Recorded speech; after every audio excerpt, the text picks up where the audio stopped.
April 6 വിശുദ്ധ Celestine ഒന്നാമൻ മാർപ്പാപ്പ. ജനനം റോമിൽ. മരണം 432 വർഷം ജൂലൈ 26. റോമ നഗരവാസിയായിരുന്നു വിശുദ്ധ സെലസ്റ്റിൻ. ബോനിഫസ് മാർപ്പാപ്പയുടെ ചരമത്തിനു ശേഷം 422 സെപ്റ്റംബറിൽ അദ്ദേഹം റോമാ സിംഹാസനത്തിൽ മാർപ്പാപ്പയായി സ്ഥാനാരോഹണം ചെയ്തു. 10 വർഷക്കാലം അദ്ദേഹം തിരുസഭയെ ഭരിച്ചു.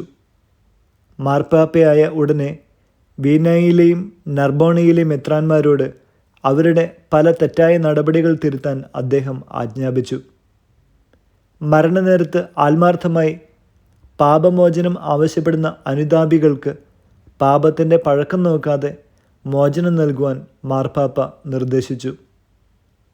മാർപ്പാപ്പ റോമയിൽ ഒരു സൂനഹദോസ് വിളിച്ചുകൂട്ടി. നെസ്തോറിയസിൻ്റെ സിദ്ധാന്തങ്ങൾ പരിശോധിക്കുകയും അദ്ദേഹത്തെ മഹറോൻ ചൊല്ലുകയും ചെയ്തു. അടുത്ത വർഷമാണ് എഫേസൂസ് സൂനഹദോസ് നെസ്തോറിയൻ പാഷണ്ഡതയെ ശപിച്ചത്. ബ്രിട്ടനിൽ പെലാജിയൻ പാഷണ്ഡത പ്രചരിപ്പിച്ചുകൊണ്ടിരുന്ന സവേരിയാനൂസ് ബിഷപ്പിനെ ഓറ്റ്സറിലെ വിശുദ്ധ ജർമാനൂസ് മെത്രാനച്ചനെ അയച്ച് തിരുത്തിച്ചു. ബ്രിട്ടനിൽ സുവിശേഷം പ്രസംഗിക്കുവാൻ മാർപ്പാപ്പ വിശുദ്ധ പല്ലേഡിയൂസിനെ അയച്ചു. വിശുദ്ധ പാട്രിക്കിനെ അയർലൻഡിലേക്ക് അയച്ചതും സെലസ്റ്റിൻ മാർപ്പാപ്പയാണെന്ന് പറയപ്പെടുന്നു. 432 ജൂലൈ 26 അദ്ദേഹം ദിവംഗതനായി. അബദ്ധങ്ങളെ ചെറുക്കുന്നതിനും വേദപ്രചാരത്തിലും സെലസ്റ്റിൻ മാർപ്പാപ്പ പ്രദർശിപ്പിച്ച തീക്ഷ്ണത അദ്ദേഹത്തെ ഒരു പുണ്യവാനാക്കി.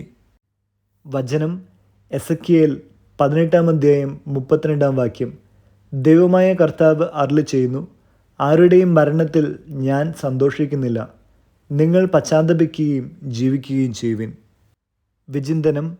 ആത്മരക്ഷാ ജോലിയിൽ ഏർപ്പെട്ടിരിക്കുന്നവർ സെലസ്റ്റിൻ മാർപ്പാപ്പയെപ്പോലെ തങ്ങളുടെ കീഴിലുള്ളവരെ ജാഗ്രതയോടെ പരിപാലിച്ചാൽ ആത്മാക്കൾ ആത്മീയാഭിവൃദ്ധി നേടും.